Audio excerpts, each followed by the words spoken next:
नमस्कार मित्रांनो, सध्या बैलगाडा क्षेत्रामध्ये एक चर्चेतला विषय म्हणजे दुसाकिंग सुंदर। मित्रांनो, दुसाकिंग सुंदरबद्दल एक कोर्टामध्ये पेंडिंग विषय आहे, निकाल पेंडिंग आहे, जो की नक्की कोणाच्या दावणीला जाणार आहे हाच निकाल सध्या पेंडिंग आहे।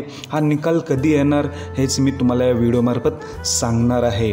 जसजसे दिवस पलटतात तसतसे आपल्याला नवीन बातमी मिळत राहते। आत्ताच एक स्टॅम्प पेपर व्हायरल होत आहे। त्या स्टॅम्प पेपरवर असं लिहिलेलं आहे की 37 लाखाला स्वर्गीय रणजित निंबाळकर सरांनी विक्री केलेली आहे आणि त्यांना आतापर्यंत 23.5 लाख रुपये मिळालेले आहेत, असा एक स्टॅम्प पेपर व्हायरल होत आहे। तो किती खरा की खोटा हे कोर्टालाच माहिती आहे। जरी पण ते 23.5 लाख रुपये मिळाले असले तरी पण 13.5 लाख रुपये येणे बाकी आहे। म्हणजेच काय, हा व्यवहार पूर्ण झालेला नाही एवढं तर नक्कीच। आता सर्व काही कोर्टावर अवलंबून आहे, कोर्टाचा निकाल काय येतो। तर मित्रांनो, कोर्टाचा निकाल या आठवड्यात नक्कीच लागणार आहे।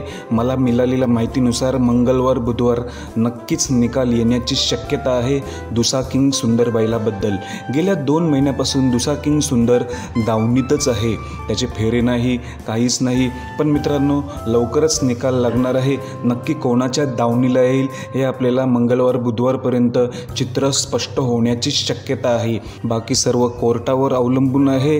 सर्व बैलगाडा प्रेमींची एक इच्छा होती की हा बैल, सुंदर बैल रणजित सरांनाच मिळायला हवा। बघूया, सर्व काही कोर्टावर असते, कायदेशीर प्रक्रिया असतात। नक्कीच निकालामध्ये काही स्पष्ट होणार आहे, येत्या बुधवार मंगळवारपर्यंत नक्कीच समजणार आहे। धन्यवाद मित्रांनो।